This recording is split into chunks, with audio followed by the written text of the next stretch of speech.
There are doors in this world that only open one way. The morning I walked my son through the glass doors of Gracewood Hospice, I understood for the first time what those doors actually meant. And I held his arm the whole way through, because I could not hold the truth. My name is Dovie Hale, 62 years old, Nashville, Tennessee. I have buried a husband, survived a hard life, and raised a son who became more than I ever dared to ask God for. Cassius was 38, built from discipline and quiet ambition. The kind of man who returned phone calls and remembered birthdays and never once made me feel like a burden. And on a Tuesday morning, he walked through those doors holding my elbow like he was the one keeping me upright, which, if I am being honest, he was. He did not complain. He never did. When the nurse showed us to his room, he sat on the edge of the bed and looked at me with those steady eyes and said, "Mama, stop looking at me like that." I smiled. I unpacked his bag.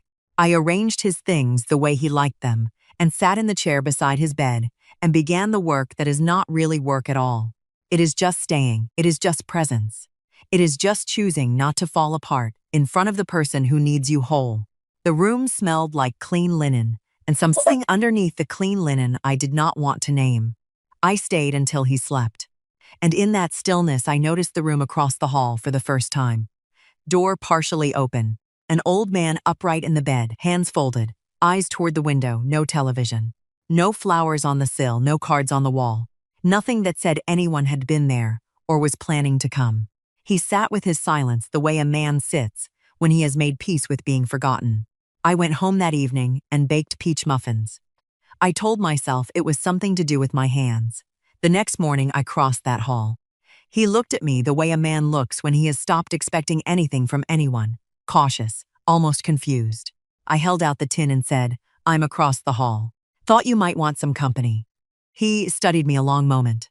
Then he said quietly, "I haven't had a peach muffin since my wife passed." I sat down. We talked about Nashville summers, about what patience costs a person. His name was Cornelius. He did not offer more than that, and I did not ask.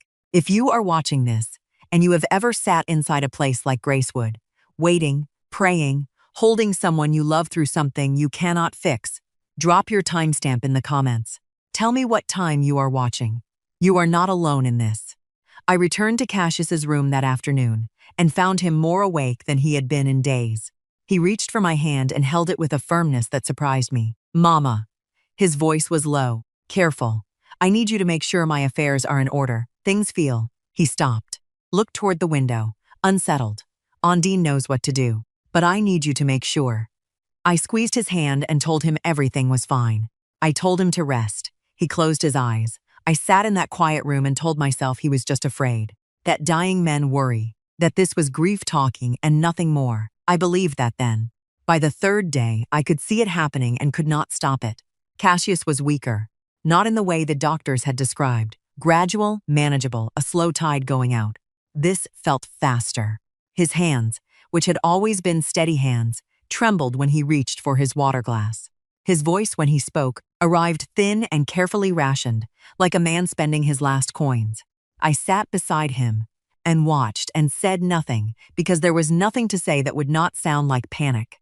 The nurse on shift that morning, a woman I had seen twice before, adjusted his IV line and noted something in her tablet without looking up. I asked her how he was tracking against expectations. She smiled the kind of smile that answers nothing and said, "We're keeping him comfortable, Ms. Hale." I nodded. I filed the non-answer in the place where fear lives when it has nowhere else to go. By mid-morning, I stepped into the corridor and called Ondine. She picked up on the second ring, which told me she had been waiting. "How is he today?" Her voice was warm, tight underneath the warmth, but warm. "Slower," I said. "His hands are shaking more than yesterday." A pause then. "I've been thinking, Dovie. I'm going to come to Nashville soon, while he can still communicate clearly." She said it carefully, the way people say things they have already decided. "There are some affairs I need to help him manage. Things that need his input whilst he's still able to give it." I told her that made sense. Because it did. It sounded exactly like what a devoted wife would say. It sounded like love expressed through practicality. The way Black women have always handled the unbearable. By making sure the paperwork is right. I did not question it, not once. When Cassius dozed off in the early afternoon, I crossed the hall, Cornelius was sitting up, which had become our unspoken signal that he was open to company. I pulled the chair close, and we sat for a while without talking, which had also become its own kind of language between us. Then he said, "I don't sleep well in this place." "Most people don't," I said. He shook his head slowly. "It's not the discomfort, it's the noise. The nights here are never fully quiet." He looked toward the corridor as he said it, not at me, at the corridor. "People move around at hours they shouldn't. Voices carry through these walls." He paused. "You notice things when you can't sleep." I thought he was describing loneliness, the particular restlessness of a man with no one coming and nothing to wait for. I told him I understood. I told him rest was still rest, even when it was broken. He looked at me for a moment without responding. Then he nodded and turned back toward his window. I returned to Cassius's room at 8:30 to say goodnight. He was asleep. I gathered my coat and my bag from the chair and reached across the bedside table to turn off the small lamp. That was when I saw it, a business card, face up, sitting at the edge of the table, like it had been placed there deliberately. I picked it up. The name on the front meant nothing to me. A Nashville address, a title I did not fully follow. I turned it over, a handwritten phone number, nothing else. I stood there holding it in the dim light of my son's room. Then I put it in my purse and told myself it was probably nothing. I was wrong about that too. Cornelius ate 2 muffins before he said a single word, which told me more about his life than anything he could have spoken.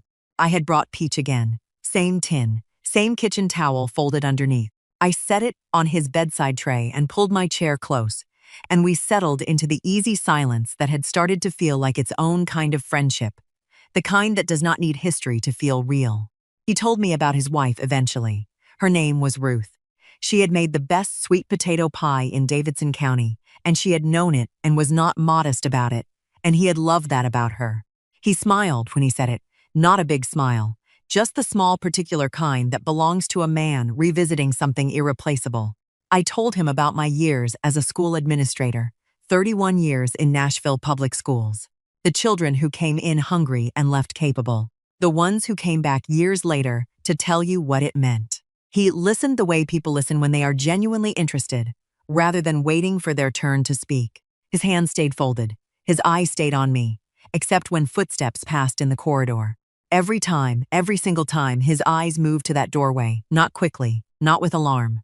Just a slow, deliberate shift of attention, like a man checking something he already expected. Then back to me, smooth, unhurried, as though it had not happened at all.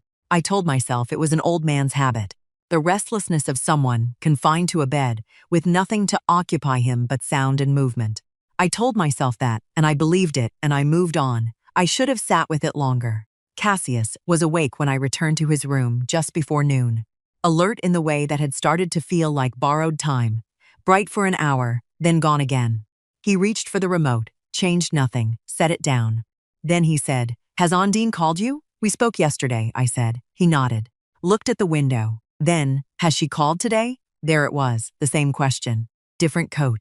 I watched his face while he's asked it, and there was something underneath the asking that I could not locate precisely.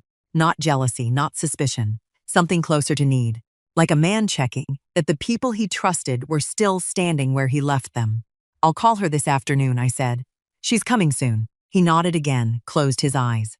I sat with him until his breathing evened out. That evening, I drove to my sister's house, ate half a plate of food I did not taste, and sat at the kitchen table alone after she went to bed. I took the business card from my purse. I had looked at the front twice already. The name still meant nothing. The Nashville address still meant nothing. But something made me turn it over again. Something that had been sitting at the back of my mind since the moment I found it. The handwriting on the back was small and careful, deliberate. A person who wrote like they did not want to be misread. One word I did not recognize. A phone number beneath it. And below that, in the same careful hand, the name of Cassius's LLC. I sat very still at that kitchen table. The house was quiet. My sister's clock ticked on the wall. I put the card face down and stared at nothing for a long time. Ondine called at 4:30 to confirm she was coming in the morning. Her voice was warm and certain the way it always was. The kind of certainty that comes from having already made every arrangement. She said she would be there by 10. She said she was looking forward to seeing me. She said to get some rest. I told her I would. I meant it when I said it. By 7, I had sat with Cassius through his evening medication, watched him drift into the shallow sleep that had replaced real sleep, and gathered my coat and bag from the chair.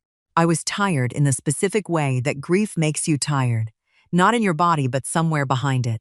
I stopped at Cornelius's doorway to say goodnight the way I had started doing without deciding to. He was not settled the way I expected. He was sitting forward, both hands gripping the bed rail. His eyes found me the moment I appeared in the doorway, and something in them stopped me before I could speak. Not distress exactly. Something more controlled than distress. Something that had been waiting. Cornelius. I stepped inside. You all right? He did not answer the question. He watched me cross the room, and when I was close enough, he reached out and took hold of my arm. Not a gentle touch, a grip, firm and deliberate in a way that did not belong to a sick old man making conversation. He pulled me close, and he whispered directly into my ear, "Drive home tonight if you can." I pulled back and looked at his face. He held my gaze without flinching. Steady, serious, carrying something heavy behind his eyes that he was not going to explain. Then he said something else, quiet, almost swallowed by the sound of the air vent above us. They move differently when family leaves overnight. Before I could respond, he released my arm, turned toward his window, folded his hands in his lap as though nothing had happened. I stood in that room and waited for more. Nothing came. I walked into the corridor and stood there in the quiet hum of the building, trying to locate what had just moved through me. It was not fear exactly. It was the particular feeling of a word landing before you understand its meaning. Your body knowing something your mind has not caught up to yet. Drive home tonight if you can. Not be safe. Not take care of yourself. Not any of the things a lonely old man says to the woman who brings him muffins. Those 4 words were specific, they were pointed, and the second sentence unsettled me even more. They move differently when family leaves overnight. Who was they, staff? Visitors. Whoever had been walking those corridors after midnight. I could not tell whether Cornelius was warning me about something real, or whether long nights inside hospice had taught him to see patterns in ordinary movement. But the certainty in his voice had not sounded confused. It had sounded experienced. I called my sister. I told her I was staying the night. She asked if everything was all right. I said yes, I was not sure that was true. I pulled the small recliner close to Cassius's bed and sat in the dark with my coat still on and my bag on the floor beside me. Cassius's breathing was slow and even. The building had gone quiet the way buildings go quiet after 10. Settled, dim, the kind of silence that makes every sound that breaks it mean something. Twice during the night, someone checked Cassius's room without entering. A pause at the door, a shadow against the narrow glass panel, then movement again. I told myself that was normal. Hospice staff monitored patients through the night. Family members wandered corridors, unable to sleep. Security made rounds. There were reasonable explanations for almost everything happening around me. But reasonable things do not usually leave your chest this tight. I closed my eyes. At 2 in the morning, I opened them. Footsteps in the corridor, slow, deliberate. Not the quick, purposeful walk of a nurse on a wellness check. Something unhurried. Something that paused, briefly, barely, outside Cassius's door before continuing. Then outside Cornelius's door, then nothing. I sat in the dark with my hand pressed flat against my chest and did not move for a very long time. Ondine arrived at 10 minutes past 10, carrying a travel bag in one hand and a leather folder tucked under her other arm. I watched her walk through Cassius's door, and I want to be honest about what I saw, because I have asked myself this question many times since. Was her grief real? And the answer is yes, completely. She set everything down and went straight to him and took his face in both hands the way a woman does when she has been afraid to see something and is relieved that it is not worse. She whispered something I could not hear. He opened his eyes, and the smallest smile moved across his face. Whatever was between them was real. I had no doubt about that. But the folder was real too. It sat on the chair where she had placed it before crossing to his bed. Brown leather. Structured sides. The kind that holds papers flat and protected. The kind you bring when you need signatures, not comfort. I noticed it, the way you notice something that does not quite belong in a room and cannot immediately say why. I said nothing. I poured water. I straightened the already straight blanket at Cassius's feet. I was present and useful, and completely focused on that folder, without looking at it directly. A man appeared in the corridor. He was visible through the narrow glass panel set into the door, the strip of window that let staff check on patients without entering. He was not staff. His clothes were too considered for that. Dark jacket, no lanyard, no clipboard. He stood at the glass for just a moment, long enough to look once into the room, and then he was gone, unhurried, as though he had seen exactly what he came to see. I kept my face still. But something about the sighting stayed with me longer than it should have.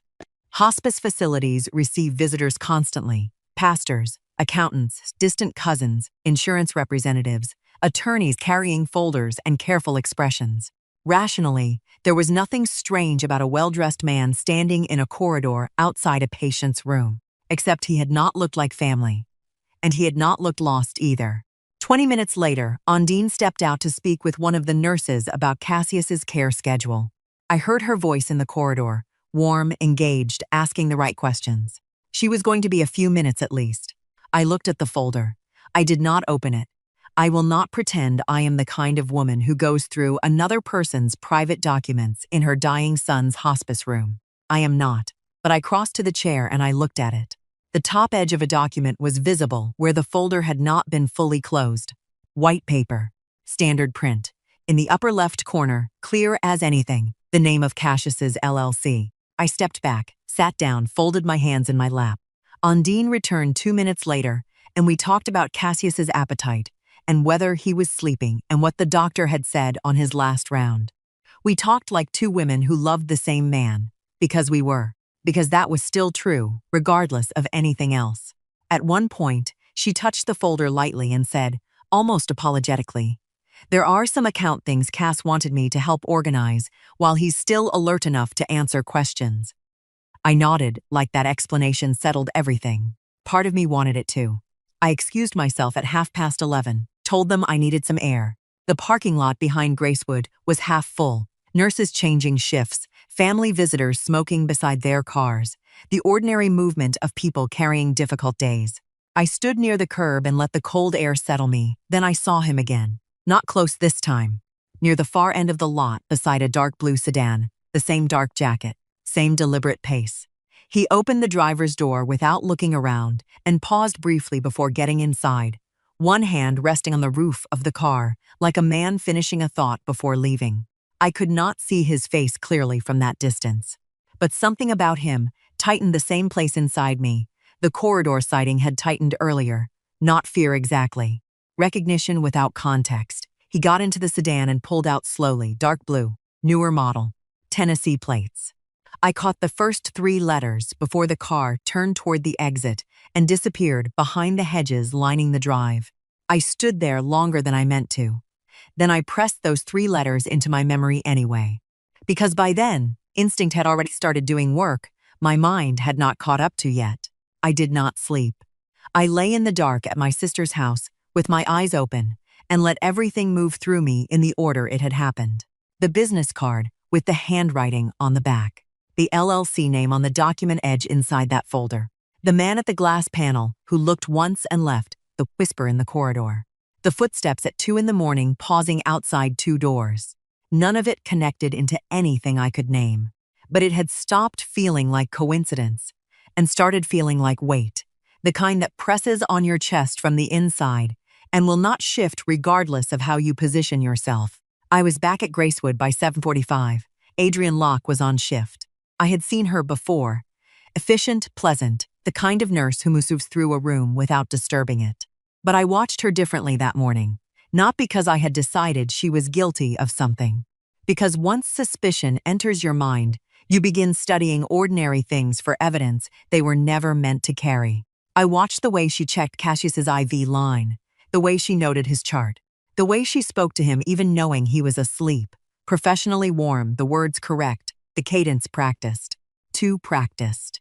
There is a difference between a person who is good at their job and a person performing being good at their job. I had spent 31 years in schools learning to see that difference in people half Adrienne Locke's age. It lives in the small things. The half-second delay before the natural response. The eyes that confirm rather than discover. Or maybe grief had simply made me suspicious of everyone standing near my son. I did not fully trust myself anymore on that point. I waited until she was finished, and then I said, casually, the way you say things when you do not want the other person to know you are listening to their answer. Can you walk me through his medication schedule? Just so I understand what he's receiving and when. Her answer was correct, thorough, even. But her eyes went somewhere else while she gave it. Not to the chart, not to me. Somewhere past my left shoulder for just a breath before returning. Of course, Miss Hale, she said. We want you to feel informed. I thanked her. She left. I sat with what I had just seen and did not move for several minutes. That afternoon, I crossed the hall. Cornelius had finished his lunch and was sitting in his usual position, upright, hands folded, oriented toward the window. We talked about small things. The weather turning. Whether Nashville had ever had a summer that did not arrive like punishment. He was quieter than usual, but present in the way he had learned to be present with me, attentive without performing it. When I stood to leave, he said, without looking away from the window, "You remind me of my daughter. She was a school principal. Didn't miss a thing either." I smiled faintly. Children will train your eyes for that. The words left my mouth automatically, conversational, harmless. Then I stepped into the corridor, and something slowed inside my head. I had talked before about children, about parents, about spending years around people long enough to learn what they were not saying. Enough, maybe, for an observant man to make assumptions. Maybe even enough for him to guess education, administration, something close to it. But the certainty in the way he had said it stayed with me. Not because it was impossible, because it was precise. I turned around. His eyes were already closed, hands still folded, breathing even, as though he had said nothing at all. I stood in that doorway for a long moment. The corridor hummed quietly around me. A cart rolled past somewhere further down the hall. Then another thought arrived behind the first one. Cornelius spent most of his days facing that corridor. Nurses talked openly at stations. Staff exchanged details in passing. Families spoke in waiting areas believing no one was listening. In places like Gracewood, information traveled lightly, quietly, sometimes without anyone noticing it move. And there was something else now too. Something I had not considered before. People who spend enough time around grief become students of behavior. They learn to watch rooms carefully, to notice tension before words reach it, to pay attention to who walks into corridors and why. That should have settled me. Instead, it unsettled me more. Because whether Cornelius had guessed, overheard, or simply has observed too carefully, the feeling underneath it remained the same, that people inside that building were seeing more than they should. I turned back and kept walking, but I was slower now. And I was thinking harder than I had since the morning I first walked through those one-way doors. Because something in that building knew more than it was saying. I called Lydia Cross from the parking lot of a gas station 2 blocks from Gracewood because I did not want to make this call inside that building. Lydia and I had known each other for 11 years through Greater Emmanuel Baptist. She had handled my husband Gerald's estate after he passed, quietly, thoroughly, without ever making me feel like a widow being managed. She was the kind of attorney who returned calls the same day and told you the truth before she told you what you wanted to hear. I trusted her the way you trust someone who has already seen you at your worst and handled it with dignity. She picked up on the third ring. "Lydia," I said, "I need someone to look at something." Not urgently. I kept my voice son's affairs. I just want to make sure everything is in order, while he can still confirm his wishes. A pause. "What are you seeing, Dovie?" "I don't know yet. That's why I need you to look." She did not ask another question. She said, "Send me what you have. I'll start pulling public records this afternoon." 30 years in Tennessee estate law meant she had filing system access and state-level contacts that most attorneys spent careers building. A preliminary read was not a matter of days for Lydia Cross. It was a matter of hours. I sent her everything. A photograph of the business card front and back, the LLC name I had seen on the document edge inside the folder, and what I remembered of Cassius's financial structure from years of conversations. His brokerage accounts, the LLC holding his 2 investment properties, the life insurance policy he had taken out when he and Ondine married. Then I went back inside and sat with my son. He was awake by early evening. The good kind of awake, present, clear-eyed, the version of Cassius that still felt entirely like himself. He asked about the weather. He asked whether I had eaten. I told him yes to both, even though only one was true. Then I said carefully, Cass, your affairs, the accounts, the LLC, everything is properly set up? He looked at me with those steady eyes. Everything's handled, Mama. Undine knows what to do. He said it the way a man says something he has repeated to himself enough times that it has become fact. Complete confidence. Zero hesitation. I held his hand and said, good, that's good, baby. I did not tell him about the business card. I did not tell him about the folder, or the man in the parking lot, or what Cornelius had said. I sat with him and talked about nothing that mattered until his eyes grew heavy, and his breathing slowed, and he was gone again into that shallow, restless sleep. I kissed his forehead and walked out. My phone rang at 8:47, Lydia. I answered before the second ring finished. I've only done a preliminary pull, she said. Her voice was measured in the way it gets when she is controlling something. But Dovey, a pause that lasted exactly long enough to change the temperature of everything. Someone has been preparing transfer documents on this LLC for weeks. Active filings. Recent dates. Another pause. Cassius did not initiate them. I stood in the corridor outside my son's room, with the phone pressed to my ear, and the sound of his breathing coming faint through the door behind me. I did not say anything for a long moment. Then I said, keep pulling. 2 days passed before Lydia called again. I know people think investigations move fast. They do not. They move the way truth moves. Carefully, through layers. One document leading to another document, leading to a name that leads to another name. Lydia had been methodical her entire career. I did not rush her. I sat with Cassius. I brought Cornelius muffins. I watched Adrian Locke move through my son's room and kept my face completely still. On the third evening, Lydia called and asked me to find somewhere quiet. I walked to the small family sitting room at the end of the corridor, the one with the window that looked out over the parking lot, and the 2 chairs nobody ever used. I closed the door and sat down. 2 documents, she said. LLC membership transfer and a life insurance beneficiary redesignation. Both prepared within the last 6 weeks. Both requiring Undine's signature to execute. She paused.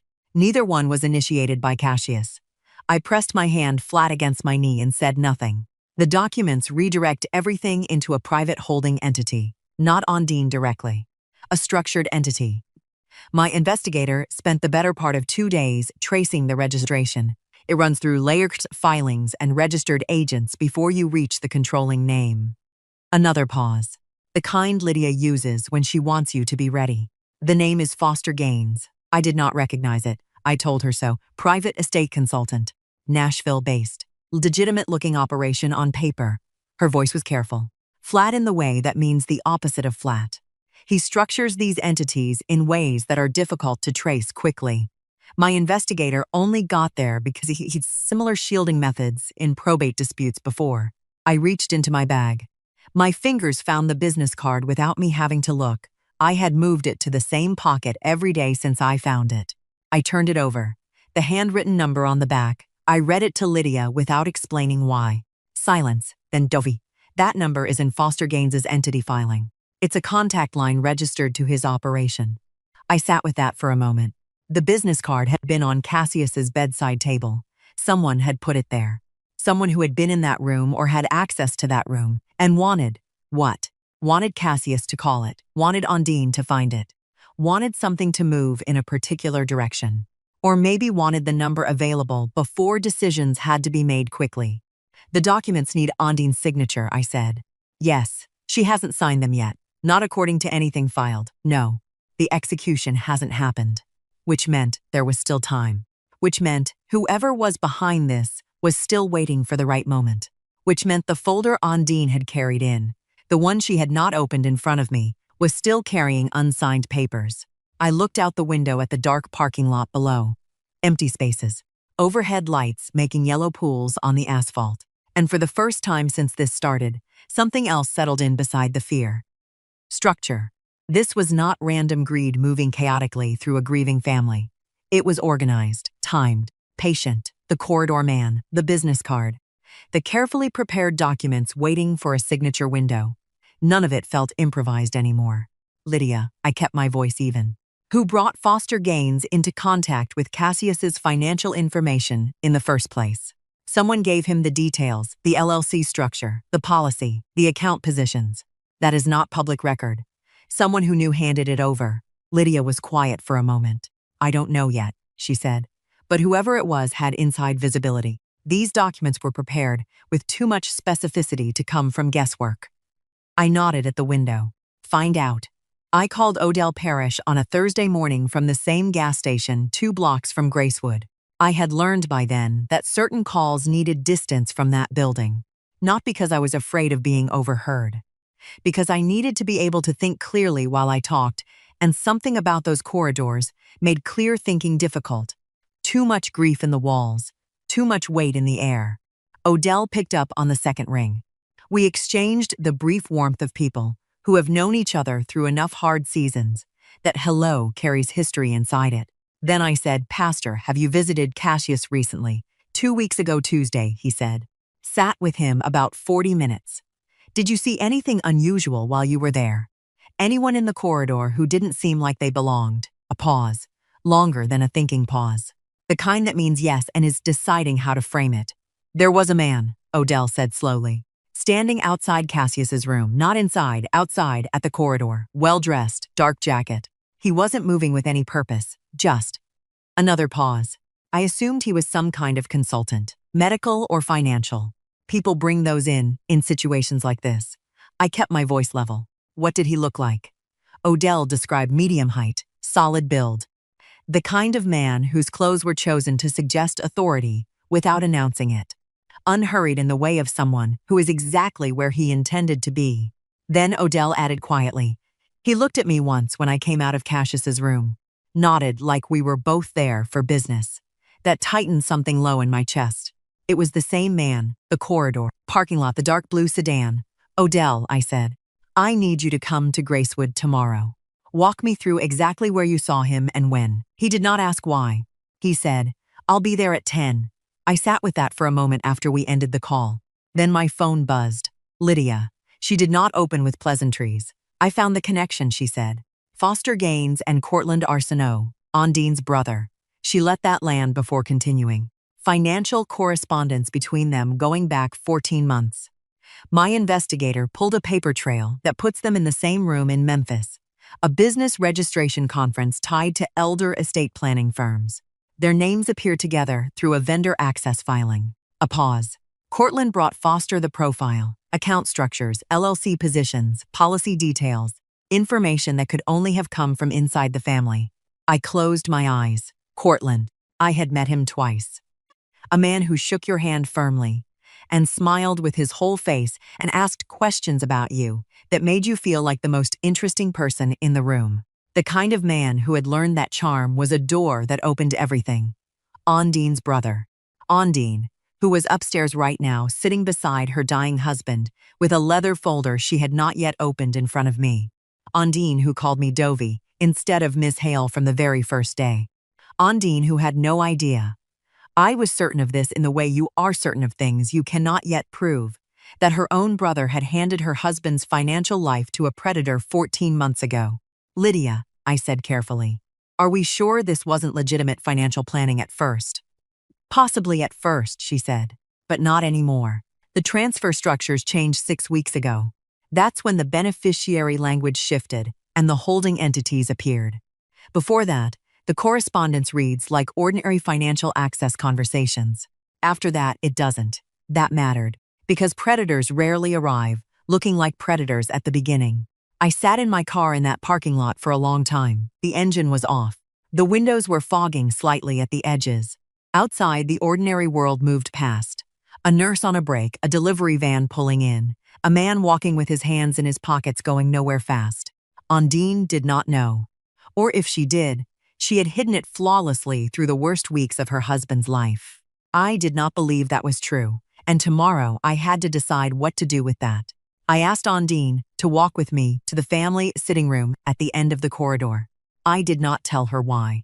I said I needed a few minutes, and would she mind, and she said of course, and followed me with the easy trust of a woman who had no reason yet to brace herself. She was wearing Cassius's favorite color that day, a deep burgundy that he had always said suited her. I noticed that, and it made what I was about to do considerably harder. I closed the door. We sat across from each other in the two chairs nobody ever used.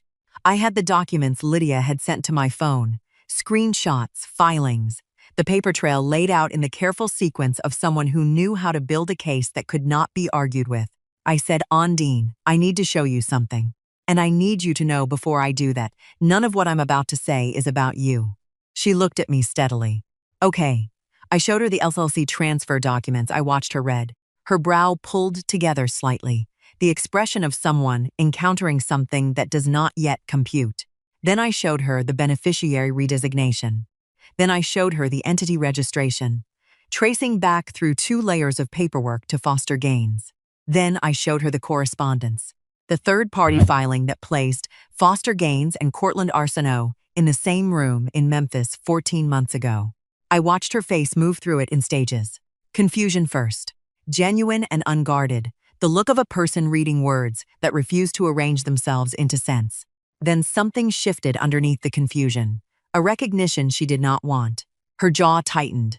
Her eyes went still in the way. Eyes go still when the mind behind them is doing something very controlled and very painful. She did not speak for a long time. I did not fill the silence. I had learned across 31 years of working with people that some silences need to be survived, not managed. When she finally looked up, her eyes were dry. Not because she was not devastated, because whatever was moving through her had gone somewhere too deep for tears to reach yet. He called me 3 weeks ago, she said quietly. Cortland.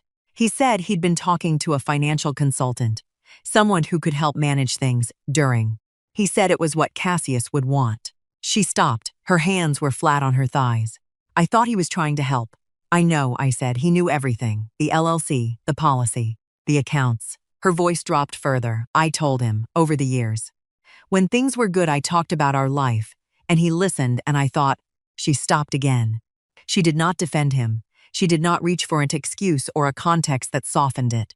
She sat with the full weight of it, the way a woman sits, when she understands that love was the door someone used to walk through and take everything.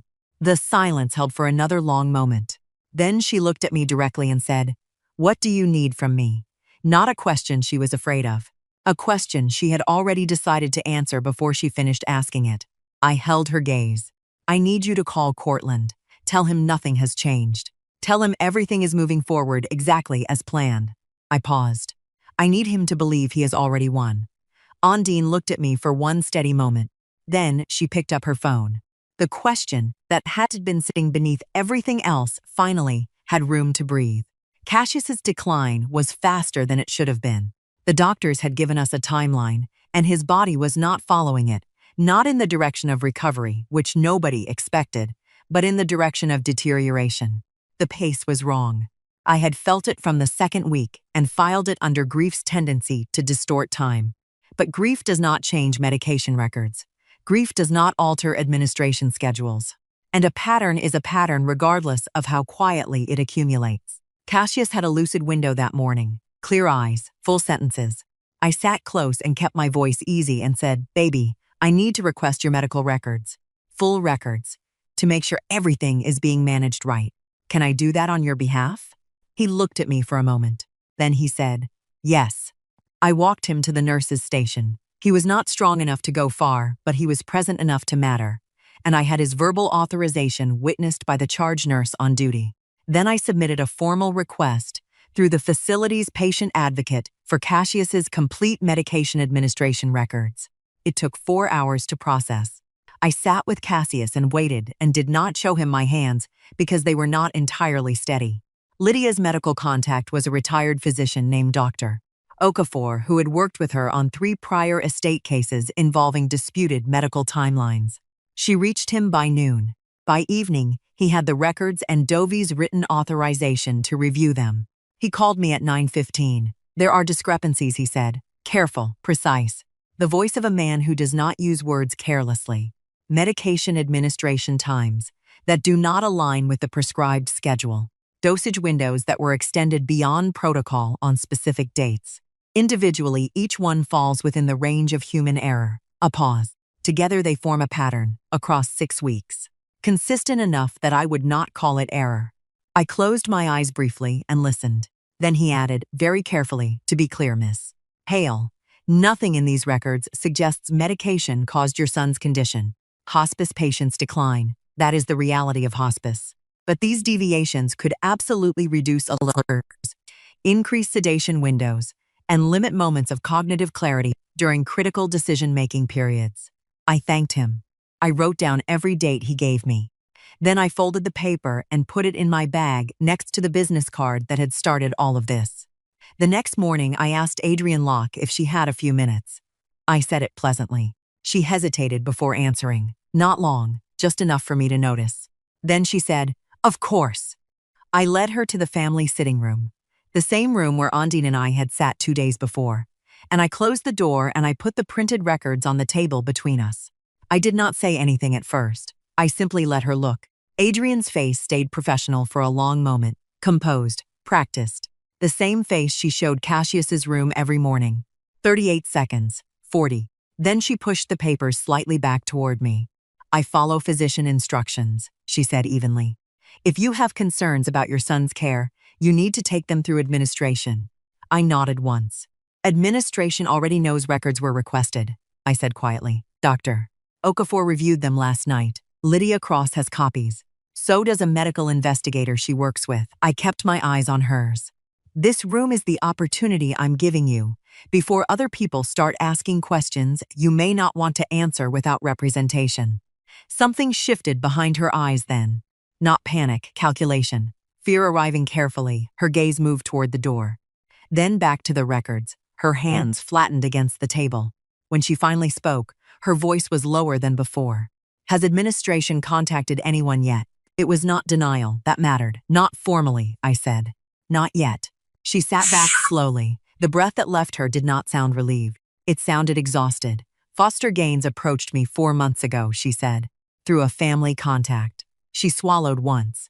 "He said it was about timing paperwork correctly, about making sure there were no delays if things changed quickly." Her eyes closed briefly. "At first it was small adjustments, nothing outside acceptable ranges. Then it became more frequent." I said nothing. "I never administered anything outside prescribed medication," she said quickly, like she needed that fact to remain standing somewhere in the room between us. But I knew the timing patterns weren't accidental anymore. The silence stretched. Then she looked directly at me for the first time since sitting down. "I hired an attorney yesterday," she whispered. "I think part of me knew this was coming." I held her gaze steadily. "You're going to give me everything," I said. "Every date, every instruction, every point of contact." Adrienne's very still. Then she nodded once, she said. "I will." Adrienne gave me everything she had. She sat in that family room for 40 minutes, and she talked, and I wrote down every word in the small notebook I had started carrying in my bag the same day I found the business card. Dates, instructions, the method Foster Gaines had used to reach her. Not through the facility, not through any official channel. Through Cortland, who had presented Foster as a family friend managing Cassius's affairs and asked Adrienne, as a favor, to make certain adjustments to the administration schedule.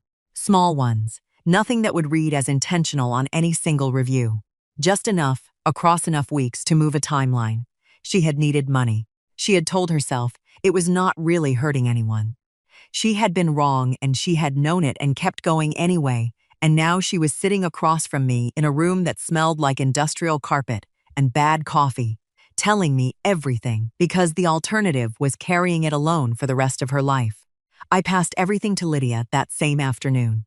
Lydia took Adrienne's information to 2 people simultaneously. A medical investigator with experience in hospice fraud cases and a litigation attorney who had spent 15 years building cases against financial predators operating in estate law. Both moved quickly, not because cases like this are simple.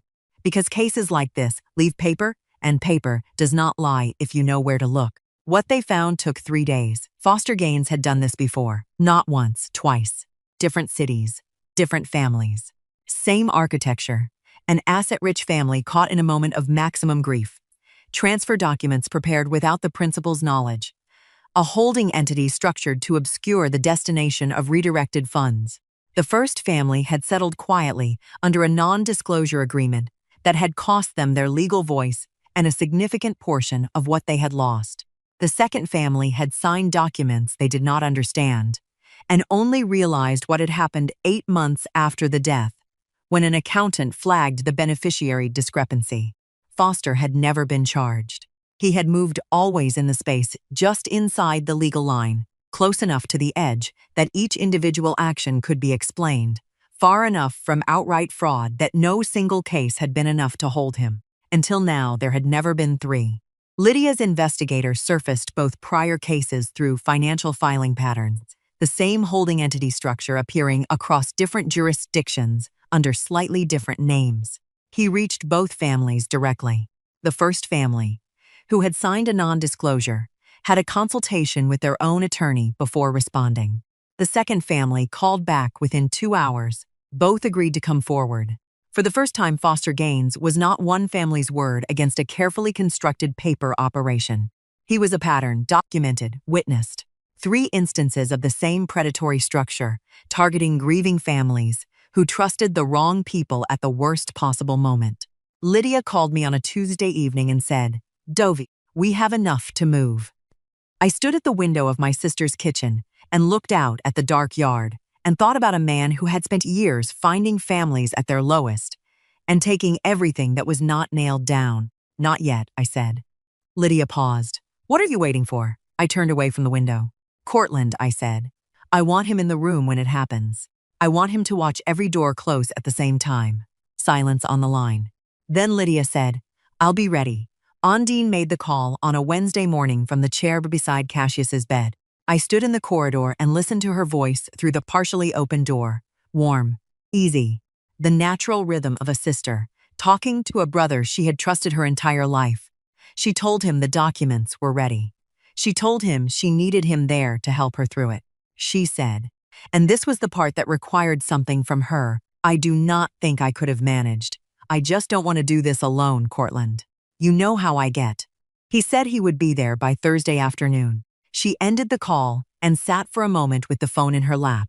Then she looked up at me through the doorway. I nodded once. She nodded back. That was all. By then, Lydia had already made contact with the Tennessee Financial Crimes Unit through an investigator she had worked alongside on a prior probate exploitation case. Agent Reeves had reviewed the preliminary documentation the night before. The transfer structures, Adrian's statement, the beneficiary redesignations, the prior filing patterns tied to Foster Gaines. Enough to justify presence. Enough to move carefully before assets disappeared into layered entities. Lydia had arranged the room carefully. A conference space at her firm, not the hospice. Not anywhere that carried the weight of what was already happening inside Gracewood. A table, chairs, the transfer documents and beneficiary redesignation papers laid out in plain view, exactly as Cortland would expect to see them. Lydia and I sat on one side. The third woman in the room, a representative from the Tennessee State Financial Crimes Unit named Agent Reeves, sat slightly apart, her credentials face down on the table. Her presence readable only if you were looking for it. Cortland was not looking for it. He walked in at 2:30 on Thursday, dark jacket. The firm handshake. The full-faced smile that I now understood was a door he had learned to open with his whole body. He saw the documents on the table and his shoulders settled. The specific relaxation of a man arriving exactly where he expected to arrive. He pulled out a chair. He said, "Dovie, I'm glad you're here. This is what Cassius would want, getting everything properly handled." He said it to me directly. Warm, certain. The voice of a man who had rehearsed his own innocence so many times it had started to sound like truth. He kept talking. He referenced the holding entity by name. He referenced the timeline. He said the word transfer twice before his eyes moved to Agent Reeves and stayed there. The room changed temperature. I watched it happen across his face. The slow, terrible recalibration of a man understanding that the floor he was standing on was not the floor he had walked in expecting. His eyes moved to the credentials on the table, then to Lydia, then to me. I did not look away. He did not speak again for a long time. When he finally did, his voice had lost everything that made it charming. What was left was just a man calculating what cooperation might cost him versus what resistance would. "What happens now?" he asked quietly. "Depends on how much Foster or not denial." Not outrage. That told me everything. He chose cooperation. Foster Gaines was contacted by authorities that same afternoon. By Thursday evening, Cassius's LLC and both beneficiary designations were formally locked and protected under a legal hold that no document Foster had prepared could touch. It was done. I drove back to Gracewood alone. I walked the corridor slowly. When I reached Cornelius's room, I stopped. The bed was empty, stripped and remade. Nothing on the windowsill, nothing on the walls, as though he had never been there. I found a staff member at the nurse's station and asked about him. She checked her screen and said he had been discharged that morning. Then she said, almost as an afterthought, he was particular about his room, actually. When he was admitted, he specifically asked to be placed on this corridor. Said he liked being near long-stay family visitors. She smiled faintly. Told me once he'd spent a long time sitting beside somebody he loved in a place a lot like this. Said you learn things when you stay overnight in hospice long enough. Something cold moved quietly through me. Not because it sounded mysterious, because suddenly it sounded human. I stood at that nurse's station for a long moment. Then I walked back down the corridor toward my son's room, and I did not have a single word for what I was feeling. There was nothing left to fight. Foster Gaines was under formal investigation. Cortland was cooperating with authorities in the careful, measured way of a man trying to reduce what was coming for him. Adrian Locke had been suspended pending a full hospice review. The documents were nullified. The accounts were protected. Everything Cassius had built across 15 years of disciplined, quiet work was exactly where he had intended it to be, and my son was dying. That was the thing that had been true from the first morning. I walked him through those one-way doors, and it was still true now with everything else resolved and cleared away. The fight had given me somewhere to put the grief. Now there was nowhere left to put it. It simply sat in the room with us, heavy and without apology, the way grief sits when it has been patient long enough. I did not bring my notebook. I did not bring the business card or the photographs of the documents or any of the architecture of the last several weeks. I brought nothing into that room on Friday morning except myself. I sat in the chair beside his bed, and I took his hand and I stayed. Ondine was on the other side. We did not talk much, not to each other, not to him. We existed in the particular silence of two women who have been through something together that neither of them will ever fully explain to anyone who was not there. Occasionally, her eyes would meet mine across the bed, and something would pass between us that did not have a name and did not need one. I talked to him when the silence became something I needed to fill. I told him about the summer he was 7 years old and convinced himself he could build a functioning go-kart from materials he found in the garage. I told him about the school play where he had 3 lines and delivered all of them to the back wall because I had told him to project, and he had taken that literally. I told him about the morning he called me from his first apartment to ask how long you boil an egg, and I had laughed so hard I had to sit down. I told him what he had built. Not the accounts or the LLC or the investment properties. Those were the evidence of who he was, not the substance of it. I told him about the kind of man he had become, the patience he had developed, the way he loved Ondine, steadily, without performance, the way his father had loved me, the way he called every Sunday without being asked. Ondine cried quietly at some point in the afternoon.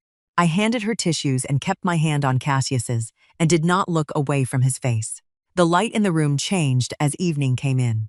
The particular gold of late afternoon, moving through the window and settling across the bed, the way light settles when it has nowhere else to be. At 6:30, his eyes opened, not the partial, effortful opening of recent days, fully open, present.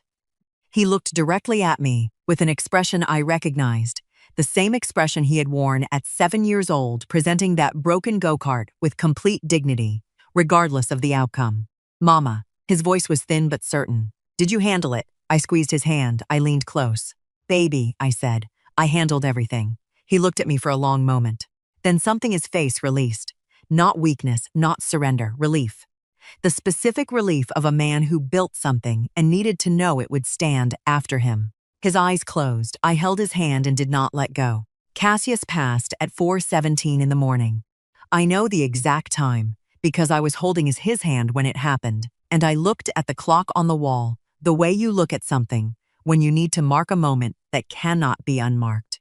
4:17, a Friday. The room was quiet, and the light was the particular gray of very early morning, and Ondine was on the other side of him, with her head bowed and her hand over his, and neither of us spoke for a very long time. There is nothing I can tell you about grief that grief has not already told you itself. It arrives the way it arrives. It does not negotiate, and it does not soften itself for your convenience, and it does not care that you have been bracing for it for weeks. It lands the same way regardless. I sat beside my son's bed in that gray morning light, and I let it land. The days after moved the way those days always move, slowly and too fast at the same time. Arrangements, phone calls. The particular exhaustion of having to speak coherently about loss, while loss is still sitting on your chest. Ondine was beside me through all of it, not performing strength, just present. The way women are present for each other, when words have run out, and presence is the only thing left that means anything. The estate was intact. Everything Cassius had built across 15 years survived him exactly as he had intended. His accounts, his LLC, his properties, his life insurance flowing to the people he had chosen, without a single document redirected, without a single signature extracted under grief. Foster Gaines faced formal charges. Both prior families had come forward, and the three-case pattern gave prosecutors what no single case had ever provided: a documented methodology, a repeated structure. A predator who had finally run out of room to operate just inside the legal line. Cortland was cooperating with authorities. Ondine had made her decision about her brother quietly and without drama, and she had not revisited it. Adrienne Locke faced a medical board review that would determine the remainder of her professional life. It was over. On the last morning, before I left Nashville, I drove to Gracewood alone. I did not go to Cassius's room. I had said what I needed to say there. I walked the corridor slowly, and I stopped outside the room across the hall, empty, stripped and remade the way it had been the evening I first came back and found Cornelius gone. Nothing on the windowsill, nothing on the walls.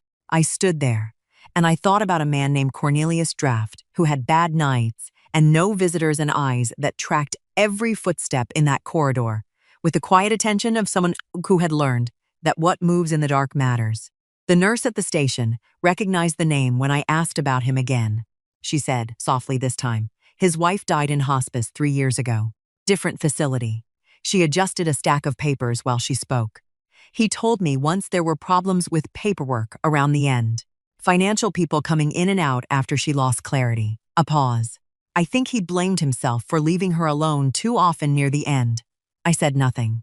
Because suddenly, I understood why he watched corridors the way other people watch storms forming over water. I thought about what he had carried into that room with him. Whatever guilt, whatever memory, whatever knowing, made him position himself on that specific corridor and pay attention when other people stopped paying attention. I thought about peach muffins that cost me nothing. I thought about 4 words that cost him the reopening of something painful enough, that he had carried it for 3 years into another hospice room. You cannot always see where your kindness lands. You send it out without a return address, and you keep moving because that is what you do. But sometimes, in the rarest moments life offers, it finds you back, not wrapped, not announced. Just a grip on your arm in a dim corridor and 4 words from a man who had every reason to stay silent and chose not to. I almost drove home. Grief will do that. Make you want your own walls when everything is falling apart somewhere else. But I stayed. And staying turned out to be the most important thing I ever did for my son, besides raising him.